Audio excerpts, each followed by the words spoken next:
வந்தியத்தேவன் இளவரசி குந்தவையை போய் சந்திக்கிறான். அதே சமயத்துல இளவரசர் பொன்னியின் செல்வர் கடல்ல மூழ்கி காணாம போயிட்டாருங்கிற செய்தியோட தூதர்களும் பழையாறை நகருக்குள்ள நுழையிறாங்க. வந்தியத்தேவன் இலங்கையில தான் கண்ட கேட்ட செய்திகள் எல்லாத்தையும் பத்தி குந்தவை கிட்ட விவரிச்சு சொல்றான். அப்போ ஆழ்வார்க்கடியான் வந்து, தேவி, அரண்மனை வாசல்ல ஒரே கூட்டமும் குழப்பமா இருக்கு. இளவரசர் கடல்ல முழுகின செய்தியை கேட்டு மக்கள் எல்லாம் ஆத்திரமாயிருக்காங்க. நீங்க வந்து உடனே சமாதானம் சொல்லலைன்னா விபரீதம் ஏற்படலாம் அப்படின்னு சொல்றான். இதெல்லாம் தான் முந்தின பகுதியில கேட்டீங்க. தொடர்ச்சிய இந்த பகுதியில கேட்க போறீங்க.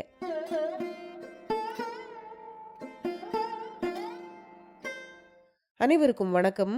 நீங்கள் கேட்டுக்கொண்டிருப்பது கதை ரேடியோ தமிழ். அமரர் கல்கி அவர்கள் எழுதிய பொன்னியின் செல்வன் நாவலுடைய 3வது பாகத்தை கேட்டுட்டு இருக்கீங்க. இதுவரைக்கும் 24 அத்தியாயங்களை கேட்டிருக்கீங்க. தொடர்ச்சியை இந்த பகுதியில் கேட்க போறீங்க. கதை ஆரம்பிக்கிறதுக்கு முன்னால சேனலுக்கு வந்திருக்கிற எல்லாருக்கும் என்னுடைய அன்பான வரவேற்புகள். இப்போ வாங்க கதைக்குள்ள போகலாம். அத்தியாயம் 25. முதன் மந்திரி வந்தார். பழையாறை நகரின் வீதிகள் அன்று வரை என்றும் கண்டிராதபடி அல்லோலகலோலமாய் இருந்தன. தொன்மையான அந்த நகரில் ராஜ மாளிகைகள் இருந்த பகுதியை நோக்கி ஜனங்கள் திரள் திரளாக போய்கொண்டிருந்தார்கள். அந்த மக்களில் அநேகர் அழுது புலம்பிக் கொண்டு சென்றார்கள். பலர் பழுவேட்டரையர்களை வாயார சபித்து கொண்டும் சென்றார்கள். வாலிபர்கள் சிலர் ஆங்காங்கே கையில் கழிகளுடன் காணப்பட்டார்கள். அவர்கள் அவ்வப்போது ஒருவருடைய கழியை இன்னொருவர் தட்டி ஓசைப்படுத்தி கொண்டு சென்றார்கள். கழி அடிபடும் ஓசை கேட்டதும், பழுவேட்டரையர்களின் தலையில் அப்படி போடு என்று சிலர் மெதுவாக சொன்னார்கள். சிலர் அவ்வாறு சத்தம் போட்டும் கத்தினார்கள். சத்தம் போட்டு கத்தியவர்களில் காலாமுகர்கள் முக்கியமாயிருந்தார்கள். திரளாக வந்து கொண்டிருந்த கூட்டம் நிலாமுற்றத்தின் 3 வாசல்களின் அருகிலும் வந்து சேரத் தொடங்கியது. செய்தி கொண்டு வந்திருந்த இருவரையும் அவர்களை அழைத்து வந்த ஊர் சேவகர்களையும் மட்டும் அரண்மனை காவலர்கள் உள்ளே விட்டார்கள். மற்றவர்களை தடுத்து நிறுத்தினார்கள். சற்று நேரத்தில் முன்னால் இருந்தவர்கள் பின்னால் வந்தவர்களால் மோதப்பட்டு வாசல் காவல் புரிந்த சேவகர்களை தள்ளி கொண்டு உள்ளே புகுந்தார்கள். அவ்வளவுதான். காவேரி கரையில் சிறிய உடைப்பு எடுத்தாலும் சிறிது நேரத்தில் பெரிதாகி வெள்ளம் குபுகுபுவென்று பாய்வது போல் ஜனங்கள் நிலாமுற்றத்தில் பிரவேசித்தார்கள். இப்படி ஜனங்கள் கட்டுக்காவல்களை மீறி நிலாமுற்றத்தில் புகுந்து கொண்டிருக்கும் போது ஏற்பட்ட ஆரவாரத்தை தான் செம்பியன் மாதேவி மதுராந்தகனோடு பேசிக் கொண்டிருக்கையில் கேட்டார்.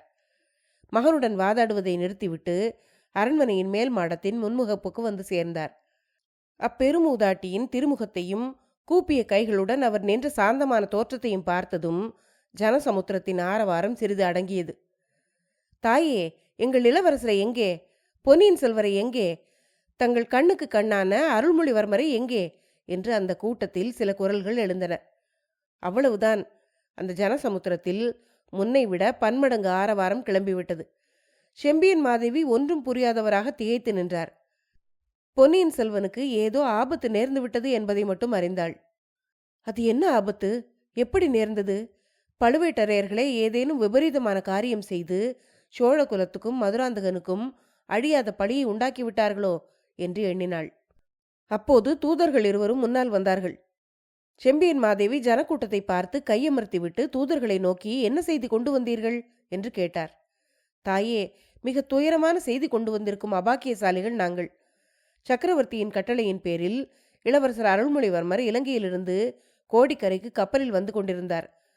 வரும் வழியில் சுழிக்காற்றில் கப்பல் அகப்பட்டு கொண்டது. துணையாக வந்த கப்பல் உடைந்து முழுகிவிட்டது. அதிலிருந்தவர்களை காப்பாற்றுவதற்காக இளவரசர் கடலில் குதித்தார். பிறகு அவர் அகப்படவே இல்லை. கடலிலும் கடற்கரை எங்கும் தேடுவதற்கு ஏற்பாடு செய்யப்பட்டிருக்கிறது.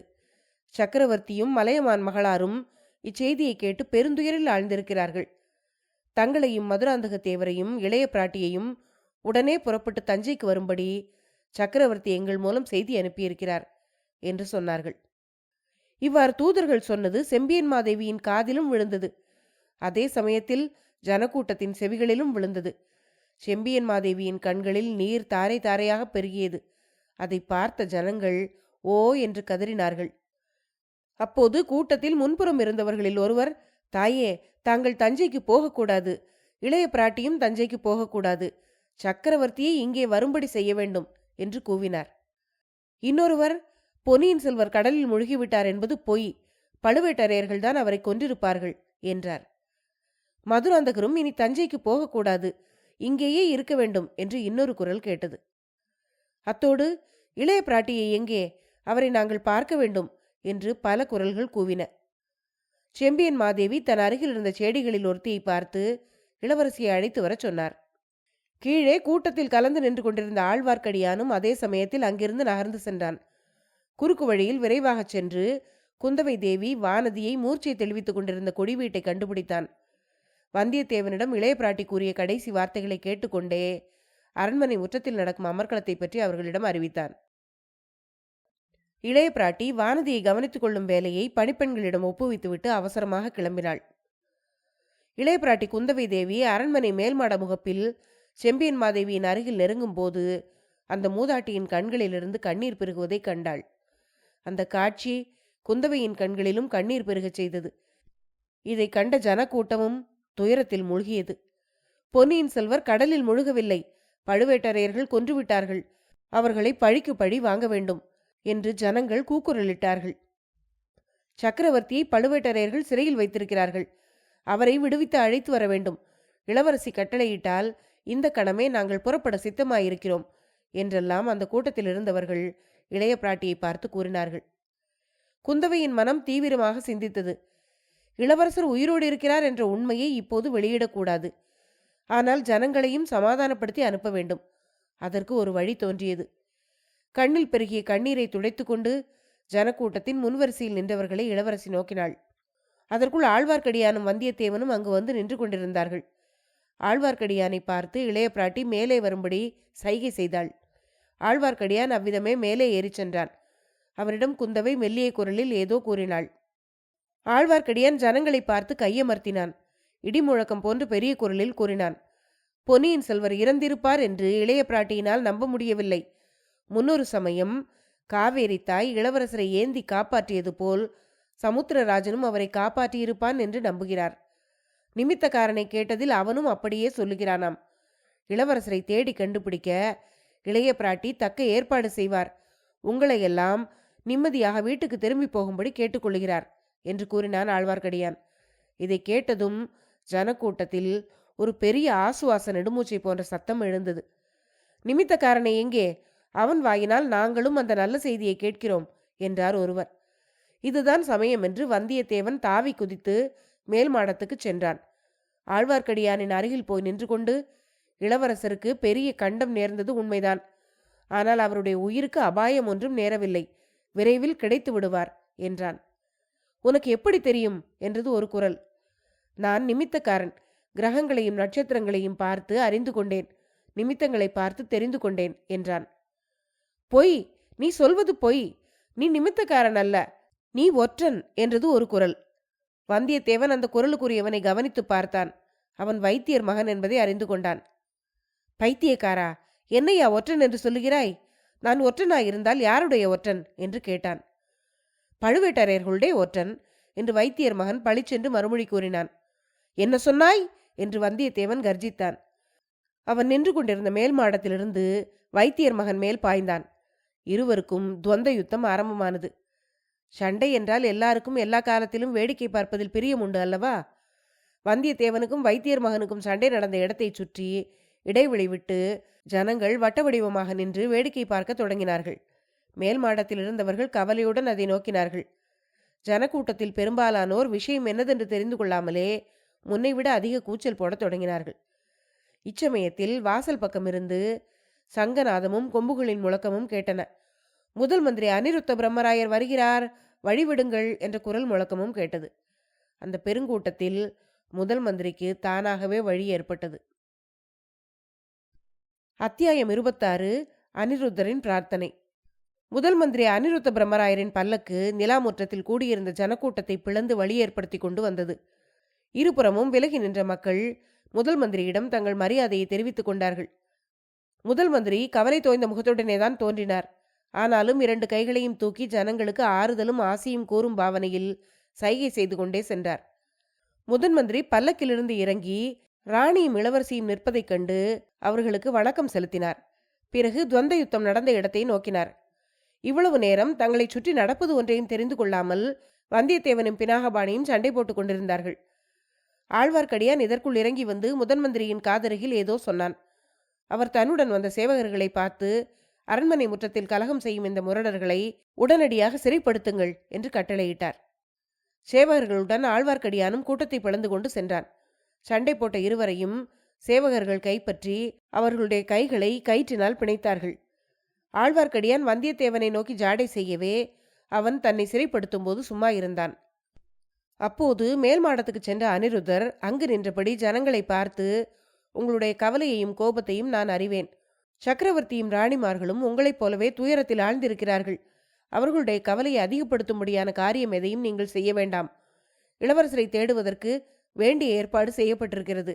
நீங்கள் எல்லோரும் அமைதியாக வீடு திரும்புங்கள் என்று கூறினார். சக்கரவர்த்தியை நாங்கள் பார்க்க வேண்டும். சக்கரவர்த்தி பழையாறைக்கு திரும்பி வர வேண்டும் என்று கூட்டத்தில் ஒருவர் கூறினார். சக்கரவர்த்தி தஞ்சை அரண்மனையில் பத்திரமாயிருக்கிறார்.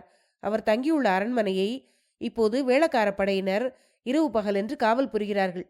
கூடிய சீக்கிரத்தில் சக்கரவர்த்தியை இந்த நகருக்கு நானே அழைத்து வருகிறேன் என்று முதன் மந்திரி அறிவித்ததும் கூட்டம் உற்சாகத்தோடு திரும்ப ஆரம்பித்தது. சுந்தர சோழரையும் அன்பில் அனிருத்தரையும் வாழ்த்தி கொண்டு ஜனங்கள் திரும்பினார்கள். முதன் மந்திரி பெரிய மகாராணியை பார்த்து, தேவி, தங்களிடம் மிக முக்கியமான விஷயங்களை பற்றி பேச வேண்டும். அரண்மனைக்குள் போகலாமா என்று கேட்டார்.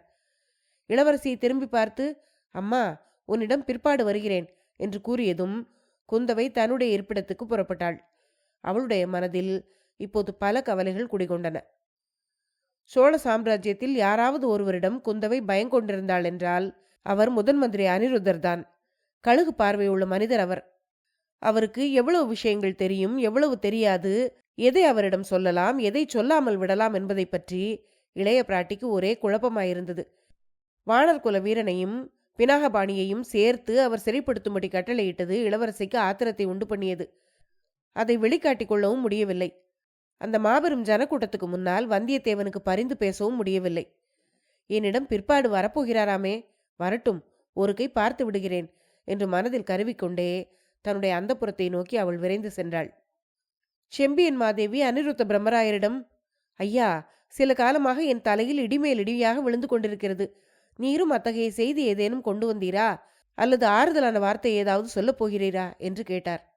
அம்மணி, மன்னியுங்கள், தங்கள் கேள்விக்கு என்னால் விடை சொல்ல முடியவில்லை.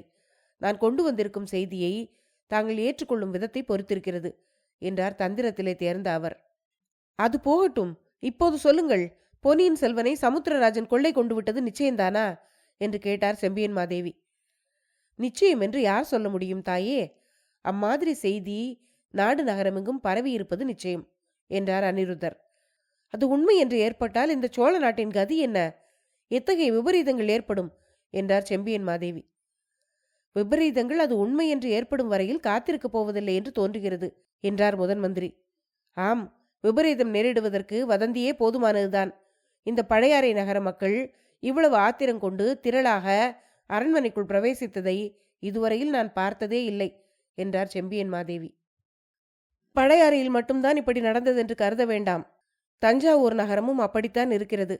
வேளக்கார படையினர் சக்கரவர்த்தியின் அரண்மனையை விட்டு நகர மறுத்துவிட்டார்கள். மக்கள் கோட்டைக்குள் திரள் திரளாக புகுந்து பழுவேட்டரையர்களின் மாளிகைகளை சூழ்ந்து கொண்டார்கள். மதம் கொண்ட யானைகளை ஜனங்கள் பேரில் ஏவி விட்டு அவர்களை கலைந்து போகும்படி செய்ய வேண்டியதாயிற்று என்றார் மந்திரி. ஐயோ, இது என்ன விபரீதம்! எத்தகைய பயங்கரமான செய்தி என்றார் செம்பியன் மாதேவி. மதுராந்தகர் பழையாறைக்கு வந்துவிட்டது நல்லதாய் போயிற்று. இல்லாவிட்டால் அந்த பயங்கரமான பழி அவரையும் சேர்ந்திருக்கும் என்றார் முதலமைச்சர். ஐயா, மதுராந்தகன் எப்படி மாறி போயிருக்கிறான் என்று தெரிந்தால் நீங்கள் ஆச்சரியப்பட்டு போவீர்கள் என்று செம்பியன் மாதேவி கூறியதும், ஆச்சரியப்பட மாட்டேன் தாயே, அவையெல்லாம் எனக்கு சில காலமாக தெரிந்த விஷயம்தான் என்றார் முதன் மந்திரி. தெரிந்திருந்தும் அவனுடைய மனதை மாற்ற தாங்கள் ஒரு முயற்சியும் செய்யவில்லை. இப்போதாவது யோசனை சொல்லி உதவுங்கள் என்றார் செம்பியன் மாதேவி. அம்மா, மதுராந்தகருடைய மனதை மாற்ற வேண்டிய அவசியம் இருப்பதாக எனக்கு தோன்றவில்லை. அவருடைய கட்சியை ஆதரித்து பேசவே நான் வந்திருக்கிறேன் என்றார் பிரம்மராயர். அப்படியென்றால் எனக்கு விளங்கவில்லை ஐயா என்றாள் செம்பியன் மாதேவி. அம்மணி, மதுராந்தகர் இந்த சோழ சிங்காசனம் தனக்கு உரியது என்று கருதுகிறார். சக்கரவர்த்திக்கு பிறகு தான் இந்த ராஜ்யத்தை ஆள வேண்டும் என்று ஆசைப்படுகிறார். அது நியாயமான ஆசை. நானும் சக்கரவர்த்தியின் கட்டளையின் பேரிலேதான் இங்கு வந்திருக்கிறேன். அவர் தங்களிடம் விண்ணப்பித்துக் கொள்ள சொன்னதைத்தான் சொல்லப் போகிறேன். சக்கரவர்த்தியின் காலத்துக்கு பிறகு மதுராந்தகர் சிங்காதனம் ஏற விரும்புகிறார். பழுவேட்டரையர்கள் அதற்காக சதி செய்கிறார்கள். ஆனால் சக்கரவர்த்தி இப்போதே மதுராந்தகருக்கு முடிசூட்டி விட்டு சிங்காசனத்திலிருந்து விலகிக் கொள்ள விரும்புகிறார். இதற்கு தங்கள் சம்மதத்தை பெற்று வரும்படி என்னை அனுப்பியிருக்கிறார் என்றார் அனிருத்தர். அதை கேட்ட செம்பியன் மாதேவி, சக்கரவர்த்தி அவ்விதம் செய்ய விரும்பலாம். ஆனால் இதற்கு என்னுடைய சம்மதம் ஒரு நாளும் கிட்டாது. என்னுடைய கணவரின் விருப்பத்துக்கு விரோதமான இந்த காரியத்தை நான் ஒப்புக்கொள்ளவே மாட்டேன். இந்த சோழ சிங்காசன உரிமையை பற்றி தங்களுக்கும் எனக்கும் மட்டும் தெரிந்த சில உண்மைகள் இருக்கின்றன என்பதை தாங்கள் அடியோடு மறந்துவிட்டீர்களா என்று கேட்டார் செம்பியன் மாதேவி. அம்மணி, நான் எதையும் மறக்கவில்லை. தங்களுக்கு தெரியாத சில உண்மைகளும் எனக்கு தெரியும். ஆகையினாலேயே சக்கரவர்த்தியின் தூதனாக தங்களிடம் வந்தேன் என்றார். இதை கேட்ட செம்பியன் மாதேவி சிறிது நேரம் சிந்தனையில் ஆழ்ந்திருந்தார். பிறகு, என்னுடைய கணவர் இறைவனடியை சேரும் சமயத்தில் எனக்கு சொல்லிவிட்டு போனதை நான் ஒரு நாளும் மறக்க மாட்டேன். அதற்கு விரோதமான காரியம் எதுவும் நான் செய்ய மாட்டேன் என்றார். அப்படியானால் இதுவரையில் தாங்கள் அறியாத ஓர் உண்மையை இப்போது நான் தெரியப்படுத்தித்தான் ஆக வேண்டும் என்றார் அனிருத்தர். இச்சமயத்தில் மதுராந்தகன் அங்கே தடபுடலாக பிரவேசித்து, அம்மா, இது என்ன நான் கேள்விப்படுவது?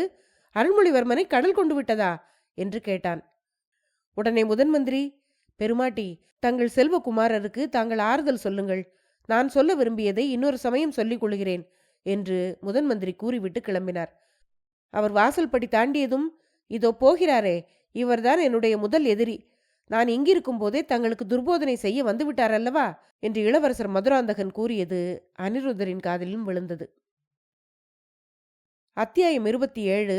குந்தவையின் திகைப்பு. முதல் மந்திரி அனிருத்தர் குந்தவையின் அரண்மனையை அடைந்தார்.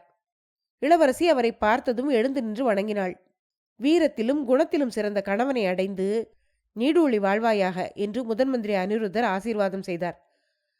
ஐயா, இந்த சமயத்தில் இத்தகைய ஆசீர்வாதம் தானே செய்வது என்று கேட்டாள் இளவரசி. ஏதோ இந்த கிழவனுக்கு தெரிந்த ஆசையை கூறினேன். வேறு எந்த ஆசையை கோருகிறாயம்மா என்று கேட்டார் அனிருத்தர். என் அருமை தந்தையின் உடல்நிலையை பற்றி எல்லோரும் கவலைப்பட்டு கொண்டிருக்கிறோம். அருள்மொழிவர்மனை பற்றி நாடெல்லாம் கவலையில் ஆழ்ந்திருக்கிறது என்றாள் குந்தவை. அதை கேட்ட அனிருத்தர், அந்த புறத்து பெண்கள் ஆடல் பாடல்களில் ஆனந்தமாக காலங்கழித்து வர வேண்டும். அதை விட்டுவிட்டு ராஜாங்க விஷயங்களில் நீ தலையிட்டதனால் எத்தகைய விபரீதம் நேர்ந்து விட்டது பார்த்தாயா என்றார் அனிருத்தர். ஐயோ, இது என்ன பழி? நான் எந்த ராஜாங்க விஷயத்தில் தலையிட்டேன்? என்னால் என்ன விபரீதம் நடந்தது என்று கேட்டாள் இளவரசி. இன்னும் சில காலத்துக்கு பொன்னியின் செல்வன் இலங்கையிலேயே இருக்க வேண்டும் என்று நான் சொல்லிவிட்டு வந்தேன். அதற்கு விரோதமாக நீ உடனே புறப்பட்டு வரும்படி உன் தம்பிக்கு ஓலை அனுப்பினாய். உன்னுடைய விருப்பத்துக்கு மாறாக இந்த கிழவனின் பேச்சை யார் மதிப்பார்கள்? அதனால் நேர்ந்துவிட்ட விபத்தை பார்த்தாயா? சோழ நாட்டு மக்களின் கண்ணுக்கு கண்ணான இளவரசரை கடல் கொண்டு விட்டது. சற்று முன்னால் அரண்மனை வாசலில் ஜனங்கள் கூடி ஆர்ப்பாட்டம் செய்ததை பார்த்தாயா? இந்த மாதிரி நாடெங்கும் குழப்பம் நடந்து வருகிறது. இந்த அல்லோல கல்லோலத்துக்கு காரணம் நீ அல்லவா தாயே என்று கேட்டார் அனிருத்தர். என்னுடைய ஓலையை பார்த்துவிட்டு அருள்மொழிவர்மன் இலங்கையிலிருந்து புறப்பட்டான் என்று ஏன் சொல்லுகிறீர்கள்? பழுவேட்டரையர்கள் 2 கப்பல் நிறைய வீரர்களை அனுப்பி இளவரசரை சிறைப்பிடித்துக் கொண்டு வரச் செய்தது உமக்கு தெரியாதா என்று கேட்டாள் குந்தவை. தெரியும் அம்மா, தெரியும்.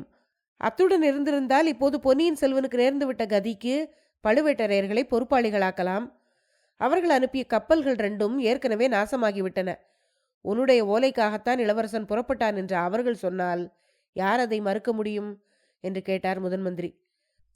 ஐயா, நான் ஓலை அனுப்பியது தங்களுக்கு எப்படி தெரியும்? பழுவேட்டரையர்களுக்கு எப்படி தெரியும் என்று கேட்டாள் குந்தவை. நல்ல கேள்வி கேட்டாயம்மா. எங்களுக்கு மட்டும்தானா தெரியும்? உலகத்துக்கே தெரியும்.